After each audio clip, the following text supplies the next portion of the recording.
Hi, everyone. Again, if you joined us late, my name is Thomas Coté. I'm the artistic director here at the Workshop Theater, and we're going to have a talk back with our creative team.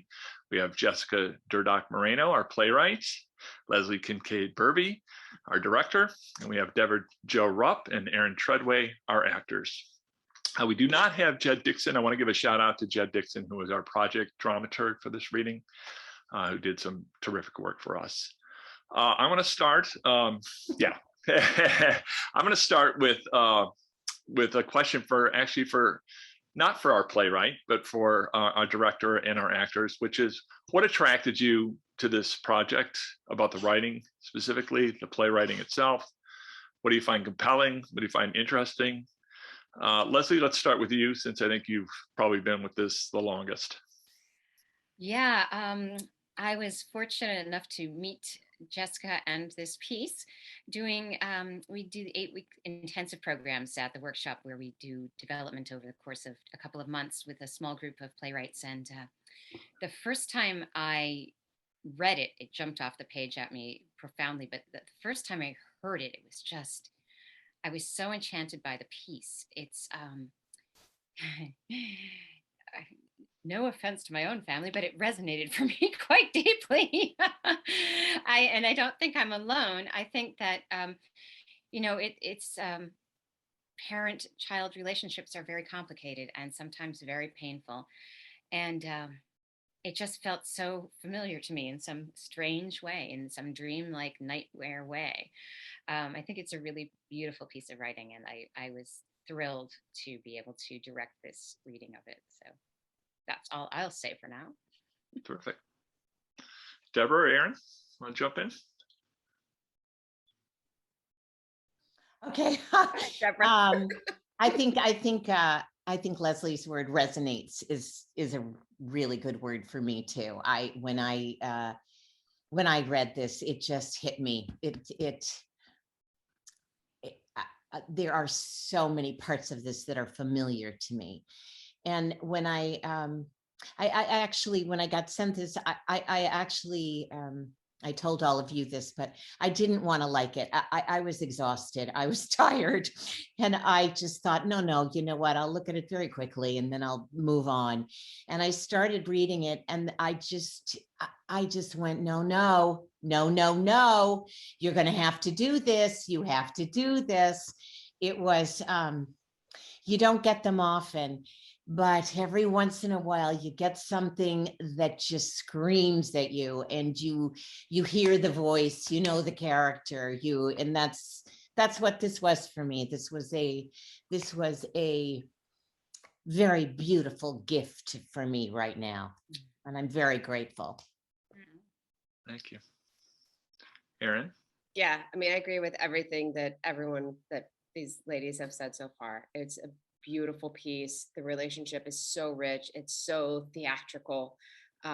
It's so poetic. I love all like the magic stuff in there, like acting wise. There's just, it's just one of those things that you are just excited to work on and like pick apart. It's not something, you read right away. It's like, okay, yeah, I got that. At least for me, it was sort of like, oh, let me like dig into this. And like, it was an honor to get to work on it. Sure. Terrific. And also, can I just add also, I think the dialogue is pretty spectacular in this. I feel like it's almost stream of consciousness sometimes, and it fits and it works, and that too is very rare. That's all. Just wanted to add that. No, that's terrific. Jessica, can you just tell us a little? I know this is not autobiographical. I know you're not a mother yourself. You are a daughter, obviously. And can you talk a little bit about just did it just kind of come out of you? Is it something that you'd been thinking about for a while? Where was the inspiration, if you can define that for us? Well, I think you're muted. There you go. Classic Zoom moment there. Yeah, I can't say that it definitely didn't come from my head. When people ask me that, I just keep saying it came from my guts. It's a gut-led piece. The only reason why I jokingly always say it's not autobiographical is because, one, it involves a mother. And I feel very strongly about not putting any of my people in my life on stage in a very direct or clear way. Of course, my experiences, people I've met, things I've gone through filter through me. I can't avoid my life experience. But I feel quite strongly that it is not my responsibility as a playwright to show my life, to reflect my life. I think that more than reflecting me, this play perhaps reflects something else back to the audience. But it is so true and so intimately tied into my own personal experience. But it's all abstracted. So women I've spoken to, mothers I've met, friends I've had deep conversations with, things I've observed. So I think also I came to writing late in life. So for years and years and years, decades really, I've had stories and feelings and impulses of things I've wanted to share, things I've wanted people to see in me just kind of get bottled up. And this is one of my first plays. So out these feelings burst, out these experiences burst. And then I just spent the past couple years shaping it. So yeah, I guess people are like, wow, what's up with you and your mom?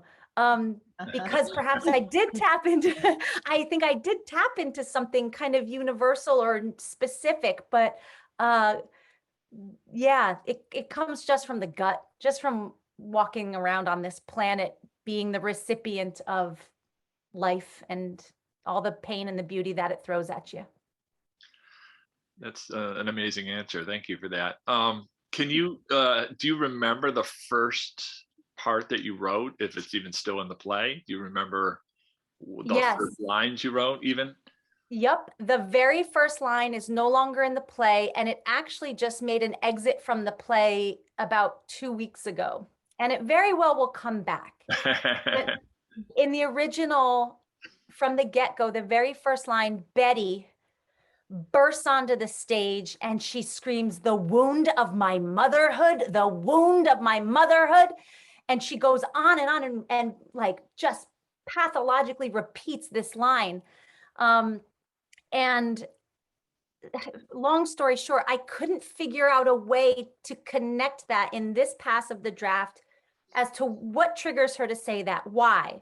So it changed to a wounded animal. And then later in the piece, in this draft, she calls herself a wounded animal. The buck, you know, mounted on the mantelpiece. She's like, I wish I could just be decapitated and stuffed in taxidermy like a butt. Just put me up there, you know, your trophy kill. So I'm trying to connect this wound from the gut that Betty has, but the line didn't work in this iteration of the draft, which is why these workshop and lab experiences with these unbelievable performers and directors and dramaturgs are so critical, because I wouldn't know that that line didn't work unless I was able to have the chance to play with it. But I think that line has to come back. The wound of my motherhood. God, it's just so good. It's a good line. Do we think that, and this is for anybody, do you think they've changed at the end of the play?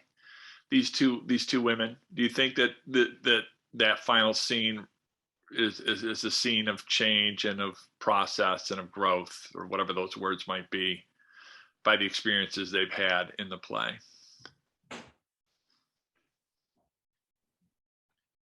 Well, I'll jump in. Why not? Okay.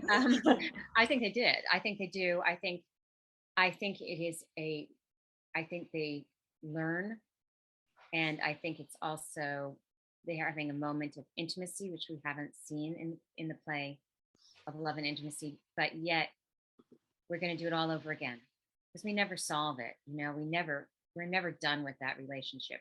We're always, it's like we can change our way of being with some of our baggage in life, but it never goes away. You know, that's what I notice anyway. In my life. Maybe it's just me, but so I love that. And tomorrow we'll wake up and do this all over again, and every day a birthday.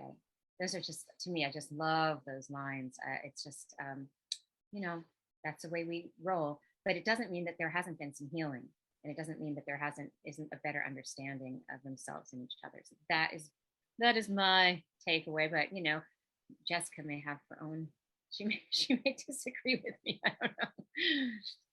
I think this play is, for me, filled with hope and love. If you just can look for it, it is there. It sometimes is there very explicitly. When Betty and Mary are falling through the ice and Betty is begging Mary, you be the mother, you save me. And then at the end, when they're both bobbing up and down in the water, Betty, as the mom, swoops in, I've got you, I got you. But Mary says, I've got you too. And Betty's like, you do?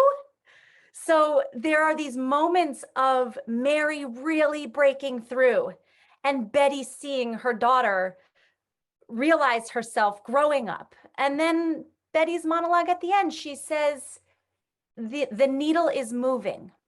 It's small, it's incremental, but the needle is moving. So yeah, I think the play is full of hope. Do you think that hope, this is again for anybody, do you think that hope is at the top of the play? I think that when there is a pattern that repeats itself, something has to happen to break the pattern, to create change. And I think that the pattern is broken with this ice thing. I think the fact that Betty lets Mary help her, the fact that Mary actually follows through and does, and Betty lets her be her own person for once. I mean, I'm making all this up, but this is what I went with. I think at the top of the play, Betty would like a lovely birthday. I mean, is that too much to ask of everyone in her universe? Could she have one day that is hers? And I think she desperately tries to hold on to that for as long as she can. And then it just falls apart. And then the buck needs to kill her because hello. And then the ice happens. And I think that actually when the curtain comes down, I think the very next day, Mary plans a surprise birthday party for her. And that's what I'm holding in my head. And I don't want to know different. I do not want to know different. I just hold this. And I think it's a very happy ending. And there you have it. Terrific. Erin, any thoughts from you on this? That was sort of like if they were in production, that's been a question that I've been sort of like wrestling with since the beginning. Like, how are they different at the end than at the beginning? What is the story? What is the ending thing? And I don't know. I mean, like, it hasn't hit me yet. I do feel like at the end, Mary wants it to be different. Whether it is or not, the thing that makes me think that it's not is the pointing again. It's like, I'm trying to hold on to this because I know it's going to go away. So I think maybe in Mary's mind, she wants it to be lasting, but is afraid it might not be. No, it's lasting. It's lasting. I'm just telling you. Great. Listen to your mother. But do you think this play captures something about our present world? I know Jessica started writing pre-pandemic, I think, not necessarily even saying the pandemic, but just, do you think this story has any resonance to the way you perceive the world today? Yes. And there's a quote by Confucius that I put at the top of the play. I don't have the quote off the top of my head, but it's something like, in order to solve the problems of the nation, you have to solve the problems of the family. In order to solve the problems of the family, you have to solve the problems of the heart. In order to solve the problems of the heart, you have to sort yourself out. So while this definitely is not speaking to the state of the world, it speaks to my world and how I experience the world. And I do think globally, act locally. Like, I don't think we're solving any problems in this country unless we really go deep inside ourselves first. This is not a direct comment on the United States, but this is all about sort yourself out, people, So yeah. Anyone else? I think that Betty's journey, or Betty's conflict in herself is extremely universal right now.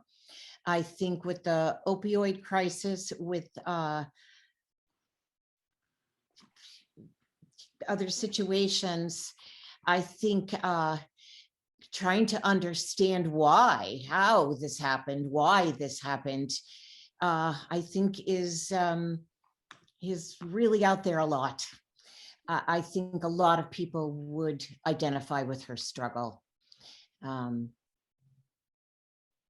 Yeah, I just think with what's happening now, yeah, absolutely. I would agree. Leslie, Erin, any final thoughts? Well, I would just say that for me, it resonated in a way as someone who is taking care of older parents, and I feel like that's a huge part of our country right now, is that we don't necessarily take care of our older people. There's I don't know, there's just a lack of people taking care of each other, you know. So I do see that is particularly that there's a particular breakdown right now, and maybe it's not true, but it seems like there used to be more of a sense of family taking care of each other, and families are being reinvented now. And what does it mean to be a mom and not have children, to not be married, to have an alienated mother? I mean, I don't know. Our society's in a lot of flux as far as structure and who's taking care of who and who we can rely on, and just the general sense of loneliness in the play. Just loneliness and isolation, I think, is very relevant in our strange computer world, even before the pandemic. That's the thing that I think is most. There's many things that are very relevant about this play, but I mean, is that desire for connection and also the fear of it at the same time. But there's a primal need. We need to be seen. We need to be heard. We want to feel that. And I think the pandemic, I think it did, in the isolation that we were having to be in, and then having to like reintegrate, I think it's a challenge, and I think this is something that we primally need, and we're also scared and uncomfortable to do at the same time. But it's something that we need. Terrific. I want to thank you again for helping the Workshop Theater bring this story to an audience. You guys are amazing. You're talented. You're thoughtful. You're everything we want to be as an organization. So thank you so much, and we'll see you down the line somewhere. Bye. Bye. Bye, everybody. Thank you.